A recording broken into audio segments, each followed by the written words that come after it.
Good afternoon. My name is Dale Rodriguez, and this is Flabonga Monthrothacube.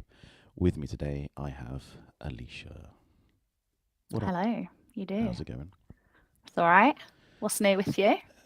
What's new with me is I finally got you to come on the show. Like you and Oh, Kaylee Graham, like two people I talk to fairly often. But like, yeah, we'll go on the show. We'll go on the show. Like 2 years later, you guys finally come on the show. mate, I can't believe we're 30 seconds in. You've already called me out on it. Like, just, I'm I wounded. know, I'm I hurt. know. But I'm here now. And you know what? There is an element, I'm sure Kaylee will agree, of treat Mm. them mean, keep them keen. You know, So if you I being mean to me is your way of doing this. Is that of how it keeping you works? keen, because look how chuffed you are that I'm here. I'm quite excited you're here. Yeah, Like, well then. And if yeah. I'd have come on straight away, we wouldn't have had all that anticipation, would we? But here we go. And what if I came on and then I just spoke absolute nonsense and then no one Mhm. ever wanted to listen to you again? And that would have been my fault, and I just couldn't have carried that. So I'm still rolling that dice now. You could speak absolute nonsense today. That's not gone highly away. likely, highly Okay. likely. So one of the things I forget to do is I forget to allow guests to introduce themselves because I know you relatively well. I know what you do.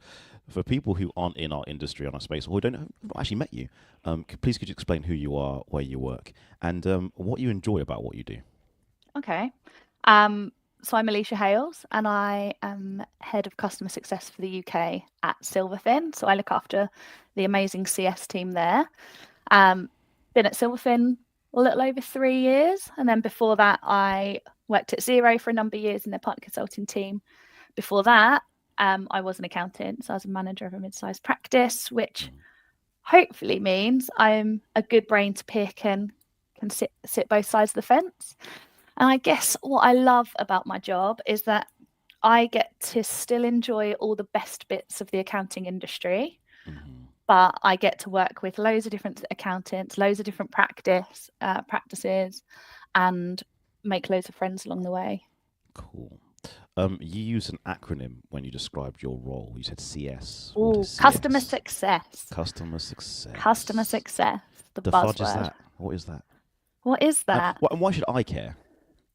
Well, that's a very good question. No, me personally. I'm not talking about everyone. Just me personally, Just Dale you. Rodriguez. Why should Why you should I care? care? Yeah. You should care, Dale, because in a roundabout way, it is what has brought you to me and this wonderful friendship that we have, right?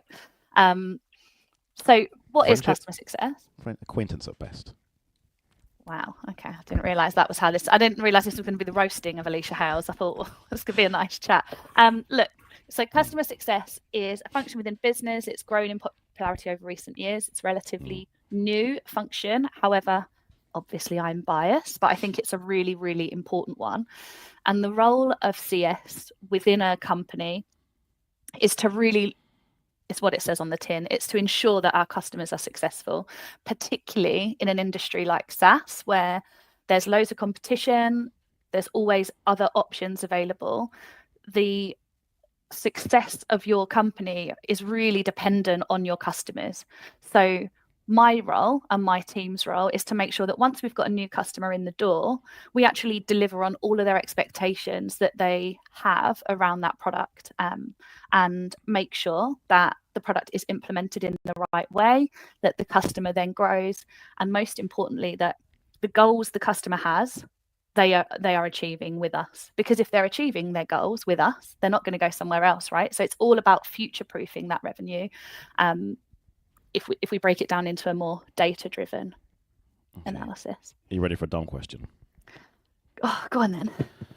Popeye, SpongeBob, Bugs Bunny, Snog, marry, kill. Oh, right, okay. Hang on. Popeye, Bugs Bunny, and SpongeBob. Mm-hmm. I mean, I'd snog Popeye. Yeah. Muscly, nice, but probably not a great deal between the ears to keep me going. I'd marry Bugs Bunny just for the bants. Yeah. Yeah, like he's great fun, right? Mm-hmm. I'd kill SpongeBob. Sorry, probably controversial. How would you do it? I'd leave him out in the sun so he dried out. Wow. And then you would. Yeah. Go on. You wouldn't even give him a quick death. No. Well, maybe. Like, depends what country I'm leaving him out in. Oh yeah, like if it was like Wales, then he'd be alive for a while. He'd be soaking up all that moisture. Yeah. So you'd let him suffer for longer. No, I'd go to a hot country to do it because then I'd get a holiday as well. I had no idea you were so dark and calculating. Remind me to never ever cross you, ever. Well, noted. Thank you for humouring me. I know that was a dumb question. A serious Here one. for it. So Go you've on. mentioned the company you currently work for, Silverfin. What is Silverfin? Silverfin is an accounting tool. It's a compliance platform. We're completely in the cloud. And the real hub of the platform is working papers, like digital working papers. We pull data directly from bookkeeping software. I'll put my teeth back in, or you can upload it. And then at that point, our data is completely standardized within that Silverfin platform. So we can do our digital working papers using a load of great AI technology as well to supplement and support that. And then that feeds through into accounts production, corporation tax. So you save a chunk of time and are only touching your data once. I'm going to ask a question that I think I know the answer to. But as you know, I like to ask dumb questions on behalf of the audience. Well, do you want to give the answer and then I'll tell you if you're right or wrong, or do you want me to just answer it? I mean, I need to ask the question first, right? Okay, go on. So as a client of an accountant, do working papers matter to me? If I'm a business owner and my accountant's using Silverfin or my accountant's using something else, I don't know, Caseware, I don't know. Does it matter to me at all? Does it affect me in any way? Well, wait, what's a working paper? There you go. That's another question. That's two questions in one. So working papers are the supporting work and documentation that an accountant provides to back up the numbers that then hit your either year-end financial statements or your management accounts. So those working papers are a way of making sure that the numbers are correct. Can we prove it? So if you've got £1,000 in your bank, in your software, actually, is it £1,000? Does that tie back to a bank statement, etc.? So I guess the answer to that question, and I want to hear your input on it afterwards, is twofold. The first one is that it is super important to you as a client that your working papers are good and they're maintained well, because you are paying that accountant for a service and you want your accounts to be right. You don't want to get a few years down the line and then be investigated and find your records are a mess, right? That doesn't necessarily mean you care where your working papers sit or what they look like, or, I mean, many clients aren't that bothered what their actual accounts look like, but here we go. But if you are more tech savvy and you are invested in your numbers and you do play more of an active role in what your accountant is doing in your financials, then it may also be super valuable for you to see those working papers and have input on them. And that's something that Silverfin can do really nicely as well, is kind of introduce that client into working papers where there's interest to do so and where the accountant wants that interaction within the work that they're preparing. Awesome. What was your answer? So initially, if you were going to brush it off, you as a business owner probably wouldn't care. However, I think actually business owners should know about this stuff. And I'm going to go on a bit of a monologue here, so bear with me. Yeah, go on. Yeah, no, I'm here. I think the role of an accountant has been, like, I don't know, misinterpreted by many business owners. They say it's a hygiene cost, when in fact what you should think of them is like a part-time member of staff for your team, right? And if you had a member of staff, you might not know everything they do because it's specialist, but you want to know how they're doing it and if they're doing it in an efficient way, and if you can understand their work just in case you had to replace them, right? So if it was someone actually worked in your business or in your office, you'd want to know what they're doing. So from an efficiency perspective, would you want someone typing in stuff from your bookkeeping system to your accounts prep system? You definitely would not as a business owner. So you want to make sure you're getting more bang for your buck. So business owners should know that. And again, as you say, the ability to actually see it and maybe have some of that financial literacy explained to you in an easy way. Yes, you should care what working papers are and have a base idea. Again, you don't need to be an expert. That's what you've got the accountant for or the bookkeeper. But I think more business owners should have an oversight on it. No, I completely agree. And I love that idea that you want to be getting the most for your money from your accountant. Like, that's true.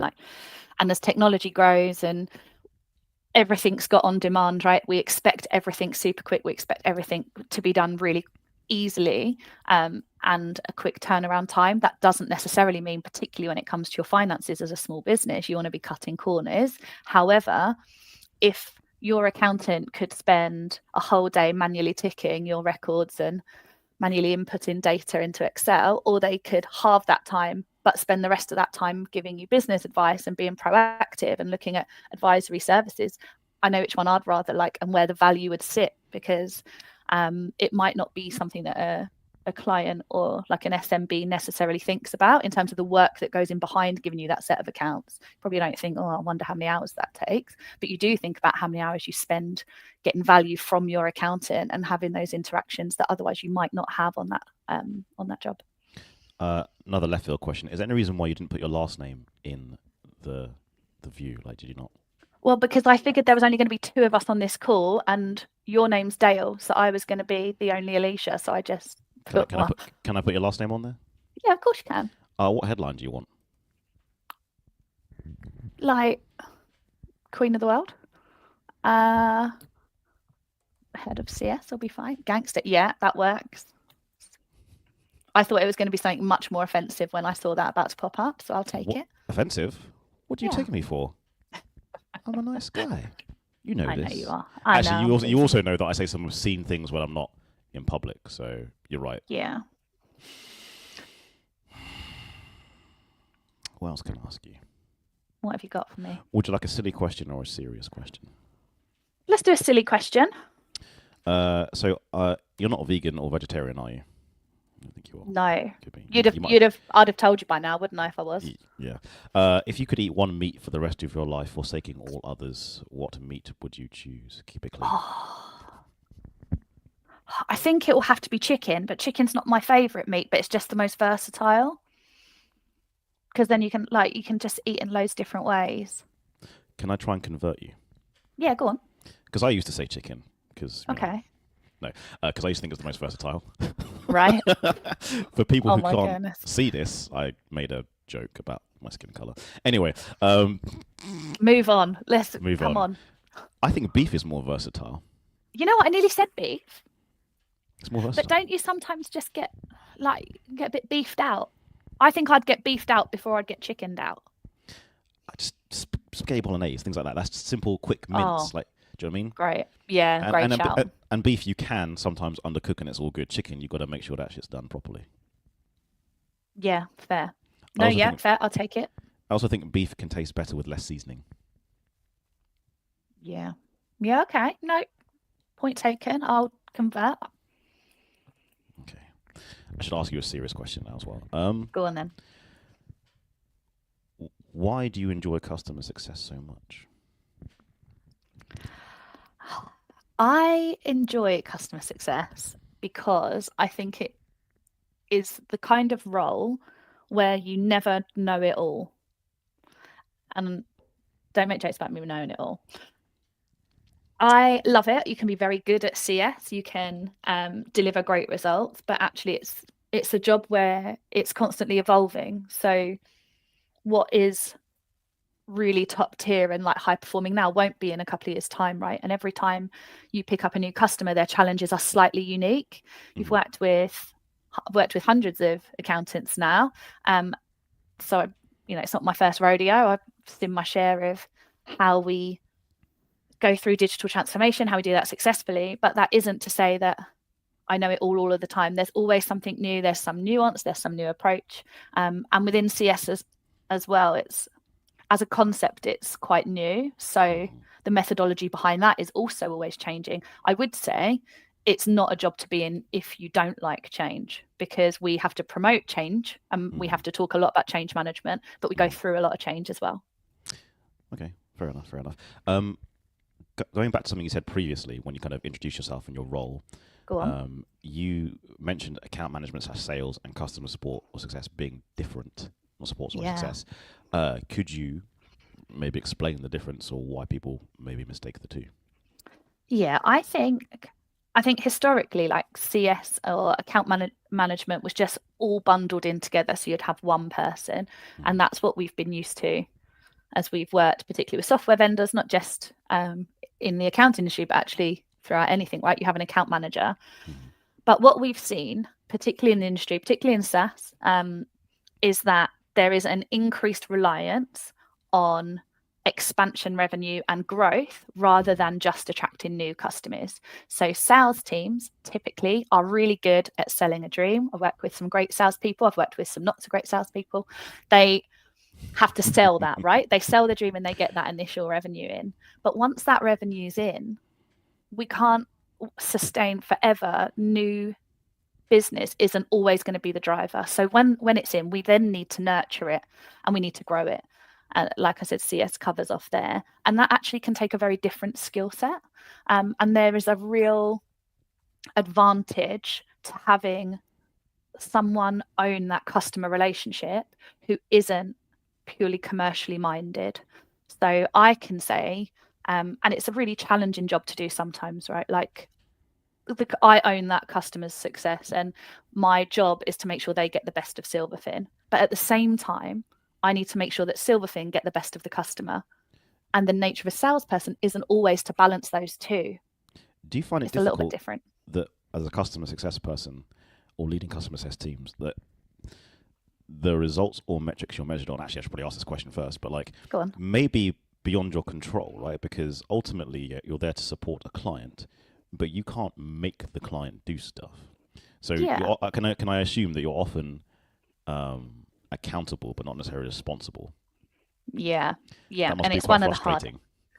It can be frustrating, but I think if you build your CS team in the right way, first and foremost, customer success is a function, but it's also a mindset. So part of my job as a customer success manager and as leading a team is to ensure that that mindset is across the whole business. Yes, I'm the CS team, but I'm not the only person responsible for our customers being successful, right? The product team have to deliver a good product. They have to develop it to what our customers need. The sales guys have to make a good sale. The support team have to come in. And so a big part of a CS role that maybe like a customer doesn't see is that internal relationship building and that internal advocacy. So whilst we are measured on NRR, so net revenue retention, like the expansion and upsell, less any churn value, we also internally measure a load of other metrics as well, just to safeguard and to help the business understand what value that function's bring in. So retention rate, like how many of our customers renew each year? Like, because if we're not losing many customers, CS are doing a great job, right? Even if the new business isn't massive, actually we're keeping 100% or we're keeping 95, 96%. That's really good. Time to value, customer like satisfaction. So if you're a Silverfin customer, you'll be bombarded with an email from me every 3 to 6 months saying, we love your product feedback, but actually specifically give me some feedback on your customer success manager. Like, what could they do more to help you? What don't we do enough of? And things like that. So that's a really good way that we can measure it and make sure we're accountable for the right things and concentrating on the right things. I would like to go back a step and ask you a somewhat mean question. Oh man, go on. Well, you mentioned bad salespeople you worked with. What makes a bad salesperson? You obviously can't put people on blast because that's not. I was going to say, do you want names? Yeah, actually, I do. If you want to give me some names, I'd love some names. I will absolutely not do that. I didn't think so. So what makes a bad salesperson? And then also, again, providing it doesn't highlight anyone in particular, can you give an example of a time when someone did a bad sales thing that really hacked you off as a customer success? I mean, I can imagine what it is. Do you want me to share my thoughts? Yeah, go on. A bad salesperson for customer success is someone who literally just promises the earth and the product doesn't do it, right? I can imagine salespeople like, oh, I've got a target, I'll sell many licenses, blah, blah, blah. And the customer success goes in and is like, yeah, it doesn't do this, we can't build this, the roadmap's not there yet. I can imagine that's the worst. Exactly. That's the top one. And it's that expectation versus reality. And I think, like at Xero, we used to joke about it a lot, like the sales guy goes in and sells the dream, but then we've got to deliver it. And that is exactly where the challenge can be between sales and customer success, and why I think it's really important that the two teams are separate, because we have to make sure that that whole customer journey is a really good one. Whilst the teams are separate, something that Silverfin does super well is that sales and CS are really, really close. Like, they're really aligned. We talk all the time. We work together. And actually, we've got some really great salespeople in Silverfin.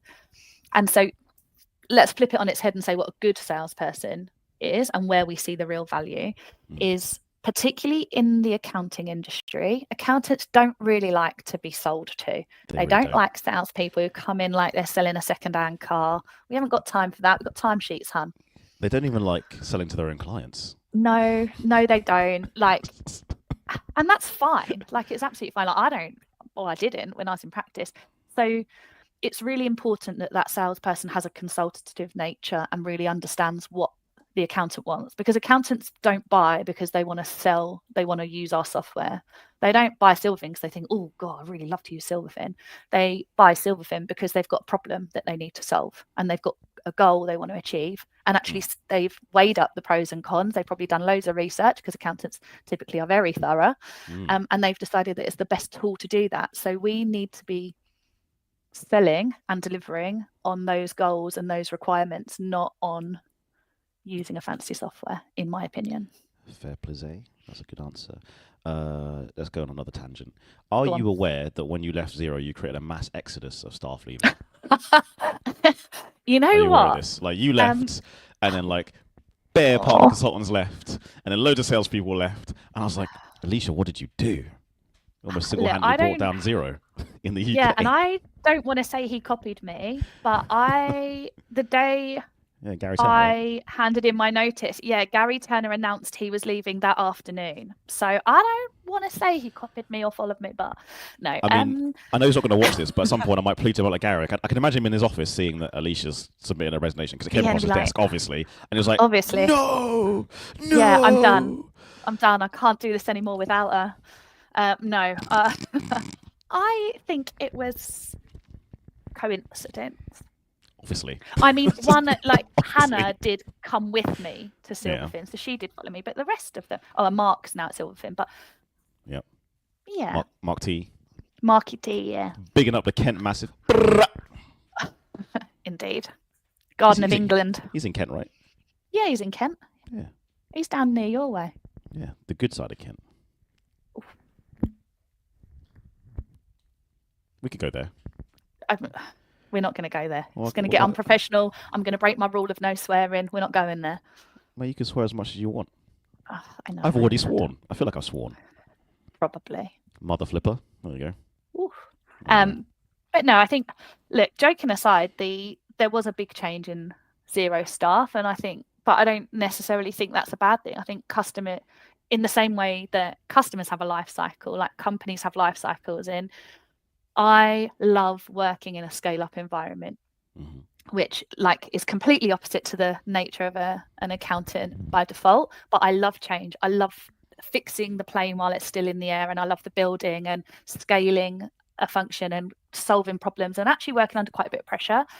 That's the bit I loved most about Xero. But there come a point, as with every company, where that slows down, right? And it does get a little bit more corporate, and that changes. And so as Xero went into its next era and generation, I think naturally people who strive and thrive in a scale-up environment are going to look for something more similar, because the roles change. And I think that's indicative of a lot of the people that left. It's not anything on Xero. Like, it was an amazing place to work. Like, some of my absolute best ever memories of work have been with Xero in the team, and I've still got loads of friends, but it was the end of a chapter and the start of a new one. Care to share some of those memories? The best ones I will not be sharing on here. Why? What are the best ones in town? I'm not telling you. No, we've done some great things. Like I did all at the Xero roadshows were phenomenal, like going around the country and presenting that. And I remember actually when I was still in practice, and I also loved being an accountant. Like, I am a nerd at heart, as you know, Dale. That will never leave. You hide it very well. Thank you. I remember going to a Xero roadshow and seeing Neil Sheehan and Mark Barraclough on stage doing their thing. And I remember saying to my colleague, David Bruce, shout out, great guy. God, I think, you know what? I think that might actually be my dream job. Like, I get to have all the fun and do all the accounting stuff, but still be in accounting, but actually it's a lot more like vocal role. And I sat and said it. And then I think 2 years later, I was on stage doing it, and it was awesome. Yeah. Really good. What are your thoughts and or opinions on Xero's new pricing / licensing model? Being completely honest, I am not across the detail of it enough to give an informed opinion. I do understand why people are getting a little bit frustrated, and it's caused a bit of upset. And the accounting world has got used to Xero being this software that develops really quickly and mic drops new features and is at the cutting edge and super exciting and super sexy, right? And it can never be that forever. So I think some people are of the opinion that you're putting the price up, but you're not giving me the same incremental value that I used to get. However, the world and the nature of that software has changed, and that does have to be weighed up as well. Just because it's not the same structure as it might have been used to doesn't mean there isn't value in it. Like, it's still an amazing tool. In terms of the change to the structure and the licensing, I've heard a lot of people talk about it. I've heard opinions on both sides, but I don't have one personally because it doesn't really affect me anymore, unfortunately. That's a fantastic answer. That was a very good, I like that. Good balance. Yes. I mean, I promise I'd be nice to you, so I'm not asking you questions that are too mean. Next silly question. Right. Who is your favourite WWE/WWF wrestler? Oh, this is a good one. It used to be Triple H. He was one, right? It is Triple H. Yeah, like when I was a kid, it was Triple H. Yeah. Hunter Hearst Helmsley. So when I was young, it was him. My brother was like WWE mad. However, Stone Cold Steve Austin is just super cool, isn't he? He is. So now I'm older, I look back and I think actually he was just well cool. What about yours? I can't remember where I found. I'll answer.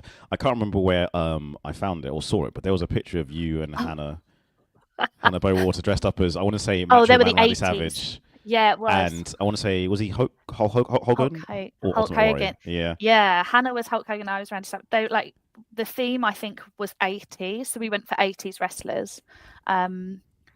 We crushed that.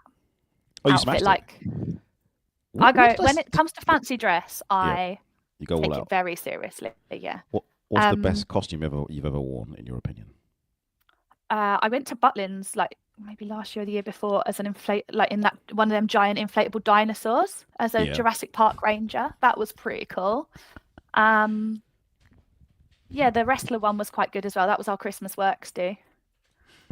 And I tell you a funny story about that. I had a new employee, Orla, joining our team.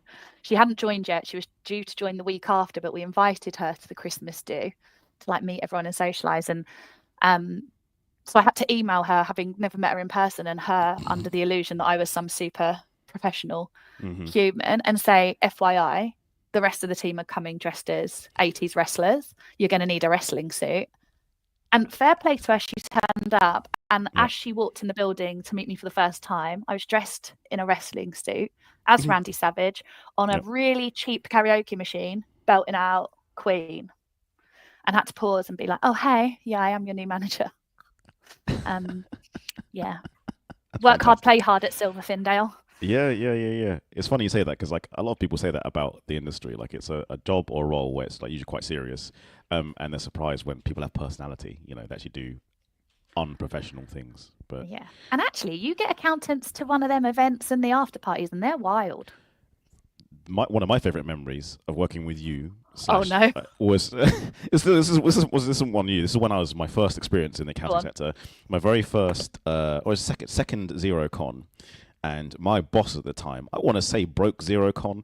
Like to this day, she'll deny it. But she started the conga line. She started rushing the stage. And that's when the band got uppity. And after that particular event, the lights went on at Xero con at like 11:30. Ever since then, Xero con, the lights are turned on at 11:30. Before then, the lights would stay off. And I feel like you were in that group in the conga, maybe rushing the stage. Because I remember the band got very pissy. I wasn't first on because I am a rule follower, but once a few people had gone on and it clearly became a rule, then yes, I was with her, and I have got a picture of her and I just before that started, like posing in front of the stage, and then things just escalated. You guys and like there broke were Xero injuries, people fell off the stage. It was messy. You broke Xero con because now the lights turn on at like 11:30. Like they just. Yeah. I apologise. Well, it wasn't. Yeah. Broke Xero con. No, not me directly, but you were involved. Guilty by association. True. I didn't answer your question. You asked me what my favorite wrestler was. It's really hard for me to decide because I do it on like weight class and wrestling styles. Like Rey Mysterio Jr., one of my favorite wrestlers because he's just lightweight but like nimble and doing backflips. Tag teams, you got the Dudley Boys, you got the Hardys. Like I can't tell. Yeah.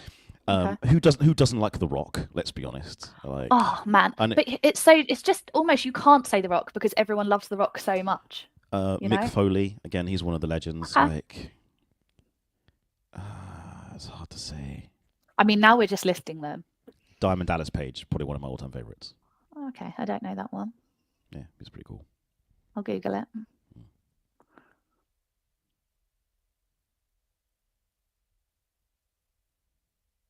You've started thinking about wrestling now, haven't you? We've lost you. You've gone somewhere else. I'm just allowing the silence. Just allowing the silence. Letting the space be there. I mean, it's not helpful for people who listen to this and don't watch it because they might think, has the stream stopped or has the recording stopped? Yeah. But, I feel like just leaving the uncomfortable silence helps sometimes. I quite enjoy an uncomfortable silence every now and again, Yeah. Go to karaoke song. Oh, it depends on my mood. Yeah. Yeah, I take karaoke quite seriously and it depends on my mood. Valerie is probably the first one. I know you take it seriously because, again, I think we're friends on Facebook. I see some pictures. That's right. Uh-oh. Yeah, Valerie, if we were doing it in a pub, and I don't really do it I love karaoke at home, but I won't really do it out in a bar. I was going to ask, could I get a few lines of Valerie? Absolutely Why not. don't you come on over, Valerie? Ba-da-ba, ba-da-ba. No, not going to? No. I did a little bit. Surely you could do a little. No. Pretty please. No. I would say peer pressure, but there's literally two people watching this, so there's no peer pressure whatsoever. Also, I am well aware that you do not bow to peer pressure. So I don't. But when I'm drunk at a Christmas party, we'll see. There are videos that circulate, I'm sure, but I apologise. I've taken this on a tangent that is not professional. We'll go back to the professional right now. Customer success. So you explained it. You've explained the difference between kind of account management, sales, and customer success. The first time I experienced customer success was actually with you at Xero. You're a partner consultant, which is the customer success side of things. Do you think accounting firms need customer success? And if so, what do you think that would look like? I love this as a topic. I think you and I spoke about it before. Mm-hmm. I definitely think there is space in an accounting practice for a customer success or a customer success type role. And the reason for that is that historically accountants operated as practices, right? We have preparers, reviewers, we have managers. There's a really linear career path, and you go, and it's quite a linear service that you offer. However, in recent years, that has changed, thanks to technology, thanks to just changes in the way that we work and the world that we work in. There is now more of a focus on accountants treating themselves. Where have you gone? Still here, just in the background. I'm letting you monologue. I'm letting you have the full shine on the stage. Love it. Okay. Yeah. It's a lot more the case now that accountancy practices operate as a business and think of themselves as a business rather than just a practice. And so there is more focus on actually what's our revenue, what are we looking at next year? How can we grow? How can we retain clients? Because along with technology, it's loads easier for a client to change accountant. They're not only limited to who's in their town, right? We could have an accountant at the other end of the country and that works just fine. Yeah. So we have to think about retention and making those clients sticky. What we don't have in a traditional accounting practice is anyone really responsible for whose primary focus is relationship management. It is fostering those relationships. It's owning retention over the day job and ensuring that we've got strategies in place to keep that. Go on. That's a tricky one. And the reason I'm going to frame my question, or maybe just make a statement, bear with me, I'm in a verbal process. In my opinion, a customer success person, someone has to be good at it. They have to be technically proficient. I don't think I could be a customer success person within the accounting field because I don't have the knowledge to speak the lingo. I feel like you have to have a technical ability to do it. So in theory, you'd have to take someone who is, and this is the problem, a fee earner who can actually do the day-to-day work, but maybe translate that to clients. Is that how you think that role would work? I don't know that you necessarily need extensive accounting knowledge, but I would say customer success outside of the accounting industry, I don't think you always need industry expertise to be a customer success manager. Like in many industries, you don't. Like it's focused on business reviews, usage, growth. Like, however, I do think I do think in the accounting industry, it's an exception, and it's why the CSMs at Silverfin, like I have got them all from practice. We've all got accounting knowledge because it's a really difficult industry to understand the nuances, the nuts and bolts if you're not part of it. So it's the same in the same way that it will be a difficult role to get that balance right in practice. It's a really hard role for me to recruit for as well, because you want all of the skill set of an accountant, but actually stereotypically the personality and the interest that's very different to a stereotypical accountant. Like I want to encourage change. I want to embrace it. I want to push people outside of their comfort zone and say, what more can we do? Like let's think bigger. So it's hard, not just for an accountant, like an accountancy practice, to find that right person. It's hard for us as well. Okay. Do you think someone who works in customer success needs to be have attention to detail as a skill or a preference? Because the reason why I ask this, there are some salespeople who can get away with not having attention to detail because they're just naturally charismatic and they just want big picture numbers.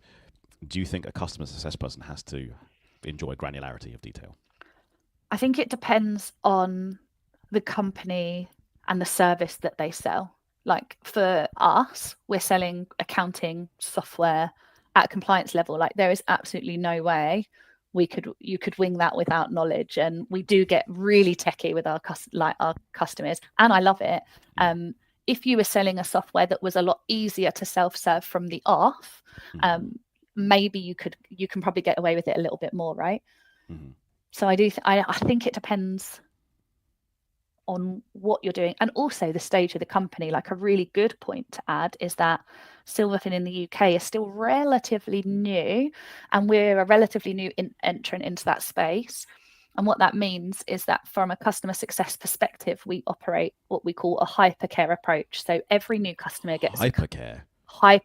Not super care, not mega care, not ultimate care, hypercare. Because I'm an anime geek, all I hear is like an anime kind of voice, hypercare. Yeah, and maybe like some AI could put me in a little picture to represent that. But challenge accepted. Anyone watching this, let's get a screenshot of this and let's get Aleisha AI animated up, hypercare. But look, like you set me completely off. What that means is every new customer gets a customer success manager who's really dedicated to them. Like we spend a lot of time with new customers, taking them through onboarding, process mapping, and we really insert ourselves into that team to give them as much chance of success as possible. And that's a huge investment on Silverfin's side. For other industries and other businesses, you might not need to do that. Like customers may not need that much hand holding or for that often. So then it's a far higher touch, and your CSM will more be checking in quarterly or reaching out when you've got some usage issues. Do you see what I mean? Because of the CS approach that we take at Silverfin, that detail is incredibly important because we find ourselves in it. And the biggest part of my job and my team's job is trust. Like that is, the customer has to trust me that I am doing what's best for the customer, and I'm going to work in their best interest, and I'm going to advise them what's best for them. Silverfin as a business also has to trust that I am representing the customer accurately. So it's always a balance of scale. How can a customer trust my advice if I don't understand what they're saying?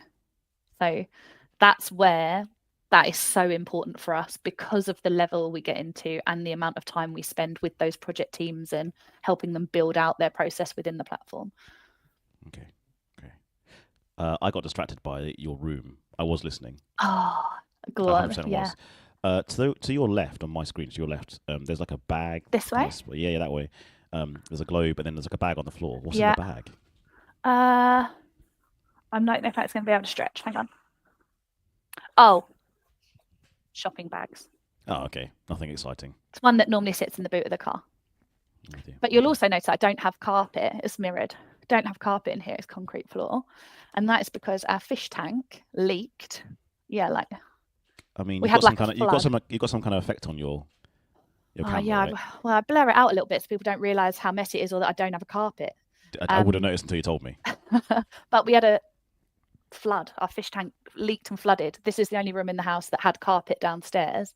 It completely ruined it, and I'm still waiting for my husband to replace it. So I have to put shoes on to come to work, even when I work from home. It's a bit annoying. I mean, back in the day, you'd have to put shoes on to go to work anyway. So. Well, yeah. I mean, true, but still, like, you become nice, so pampered. So pampered. I know. Oh no, I've got to put shoes on. Yeah, but shoes on to come into a room and then got to take them out again. But no, that's why it is quite messy in here. You'll see I've got some plants dotted around as well, just to bring the zen. Get it done. Get it done. It's like my team's mantra. It actually doesn't say get it done. Like, there's a blank space. I can see that. Yeah, well, there's a sh next to the it, but it's greyed out. We can't swear on here. You get me demonetized. Okay, well, that's why I didn't. Well, I'm not monetized, so I can say shit. It's great. Yeah, it's probably the line that we live by in CS. We just like to get it done. We don't like a meeting about a meeting. Let's get it done and get you working. Okay. Another work-related question. Yeah. For the up-and-comers, for the young ones, for the ones who want to do what you do, what advice would you give? How would you get into customer success? How would you get into customer success? Specifically in this field, because obviously customer success branches lots of different. Yeah. I think the best way to get into customer success is to first and foremostly really think about what you want that career to be, because CS can be quite far ranging, right? Like when I talk about hypercare and getting in the detail, that's how hyper. That's how we roll at Silverfin, but actually that might not be the case somewhere else. So you do first and foremost have to understand what environment you want to work in, particularly if you're coming from practice. There is a huge difference between working in practice and working in tech. There is then a huge difference. Yeah, I mean, that's the highlight. That's the one thing everyone loves, right? No chuffing timesheets. But in tech, there's also a big difference between working for like a really big established company or working for a startup scale up. And that requires very different types of people. If you are the kind of person that likes defined processes and likes to have all the answers and rules and structure to follow, scale up's not for you. If you like to come into work and think, oh my god, I've got no bloody idea how I'm going to do this, and we're going to build it while it's in the air, and all like we don't wing it, but to an extent it's all hands on deck, right? Like, yeah, that's the environment. You have to be sure of the environment you want to work in. Then as CS, your skill set is very different to that of an accountant. You typically are really good relationship person. You're a big people person. You love to chat, as you know, like chat nonsense. I'll chat all day. I do sometimes say useful things as well. But you don't have to have all the answers, actually. Like the biggest misconception is that I think customer success are going to come on and you're going to ask me a question and I know all the answers, and I don't, because I'm not a product person. Sometimes I'll get asked a question and say, actually, I don't know. I need to go to product. I don't know, need to go and ask a developer. The role of a CS is, a guy called Colin, who I used to work with, Colin Spence, once said that CS is like an octopus. Like we are our function, but actually we've got a leg in every different camp. So the most important skill is to know how to find the answer and how to do that in an authentic way. So what we don't do is promise what we don't know that we can deliver. Under promise, over deliver. Okay. I noticed that Debbie Hales liked my post. Is there any relation based on last name? Not that I know of. Okay. She's also living in Kent as well. I was like, it's a small world. Oh, well, maybe. It's a big county, but small world. I was like, maybe there's some kind of relation. Maybe I'll have to ask my husband. She's a cool person, by the way. Oh, well, maybe we could just say we're related then. I'm here for it. I'm well aware that I've asked you a ton of questions, and you've answered them amazingly. Thank you. Do you have any questions for me? I know we covered it a little bit on one of my LinkedIn posts, but having had me chew your ear off about CS and what it is and the importance, has it changed your opinion talking to me today? I mean, or do you think you already had it nailed? No, I already knew my answer was wrong. I did it on purpose to inflame you. Oh, I know. That's just your nature, isn't it? But Yeah. So no, so I would say I've got a better understanding of it. I always knew it was ever so slightly different to account management, but I didn't realize how separate they were, but the differences between the two. And I think you're right. I think a lot of people lump account management and customer success together, and I think in some industries you can do that, but in our industry, it's very difficult to do. They both require a full-time job in the accounting space, especially for SaaS. You will need someone who is on full-time sales, doing account management, making sure licenses get sold, and making sure the client's happy in that regard. But customer success, actually making it work and helping the firm buy in, and is also a separate role. And I get approached by, honestly, a few fintech startups, and they ask me, will Creston Reeds ever use my product, or what do you need from my product, or I'll sit on various panels, and I will say the apps that make it the most, especially when it comes to larger firms, are the ones that have some kind of customer success, because accountants just don't have the time to learn your software and platform without some form of support. yeah, exactly. I'd Xero, agree. Dext, Silverfin, QuickBooks, all the bigger players have resource allocated for customer success, client success.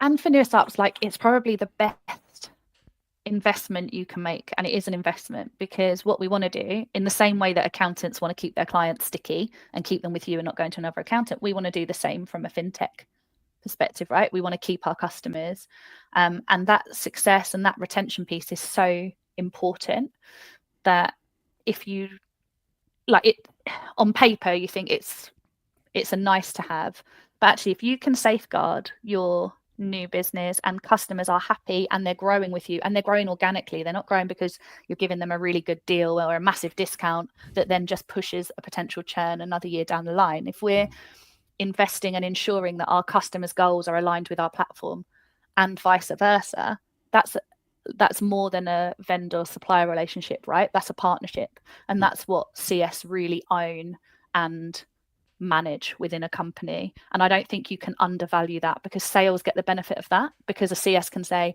hey, salesperson, customer A is probably at the point now where they want to look at a bit of expansion, and they probably really want to look at this new module.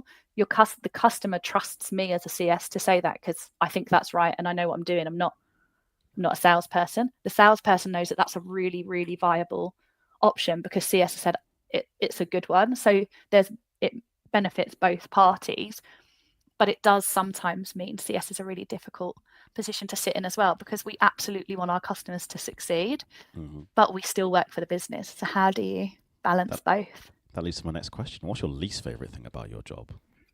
The least favorite thing about my job, and it isn't really a Silverfin thing, it's a CS everywhere thing, is that in balancing the customer getting the best from your business and your business getting the best from your customer, sometimes the answer is no, which I'm very comfortable with. Sometimes I have to say, hey, Mr. Customer, we're not going to do that. It makes no sense. I'm sorry. Okay. But sometimes we have to say no to things that we really agree with. Really? And as an accountant, I might say, actually, I completely understand where you're coming from. And that is a really great feature.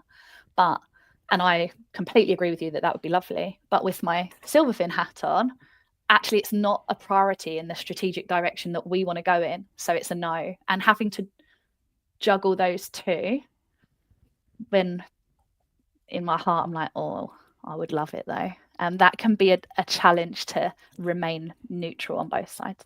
Okay. So the hardest thing, or the thing you dislike most about your job, is having to say no to clients when they might actually be right, but you've got to say no. Sometimes, yeah. And it's not always, it's not usually a never, it's a not now, but it's, you are between a rock and a hard place, because if a customer's crossing it and you have to push back on the customer, but then you also have to push back on the business for the customer, actually, you get the brunt of both sides. So sometimes I really piss off the product team because I nag them loads. And then I really piss off a customer because I have to say no. And actually, everyone just ends up a bit cross at us. But that's where that relationship management comes in and that trust comes in, because the customer has to trust that I'm doing the best by them. And our product team has to trust that if I'm kicking up a fuss, it's for the right reasons and not just because I don't want to say no. Okay. If you could punch one character from TV, film, or copy in the face and just get away with it, who would it be? Oh, A character. Yeah. I once asked this question to someone else, and they actually said the actor, and I was like, no, I didn't want you to hurt somebody. I just wanted to say, Wow. yeah, they said the actor. Someone said like Mickey Mouse. I was like, all right.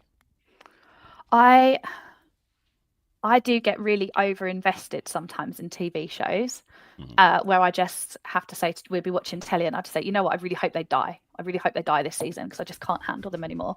To the point where I can't even give you one name. Like, it happens to me. Like Yellowstone is something we've watched recently, Okay. and each season I just find that I just hate the other people so bad that I just look forward to them dying.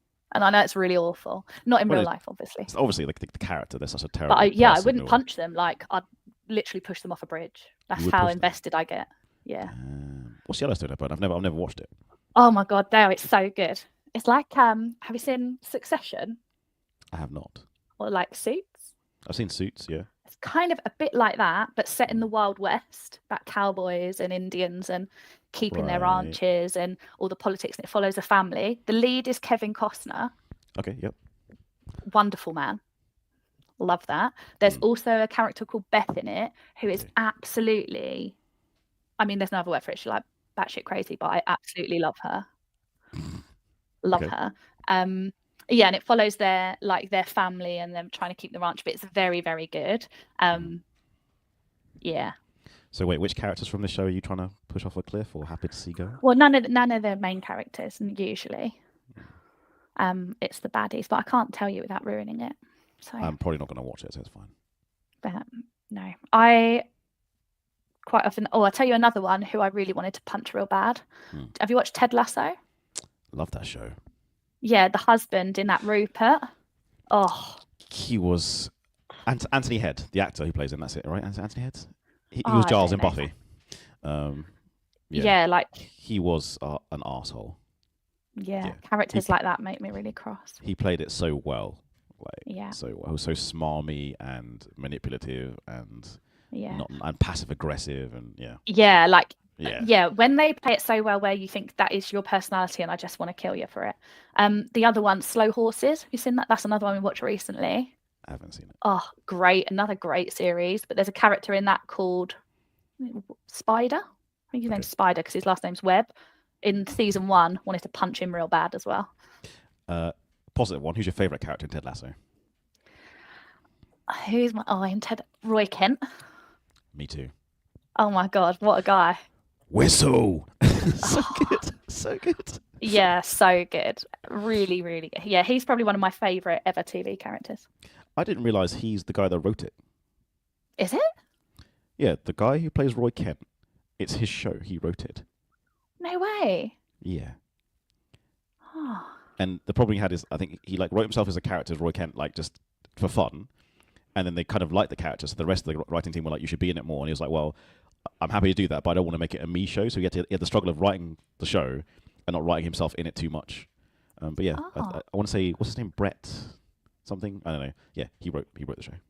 You've always got loads of random facts like that, haven't you? Colossal waste of knowledge. If I could delete that. Pub quiz extraordinaire. Yeah, but if I could delete that and learn how to prep a set of accounts, that would be grand.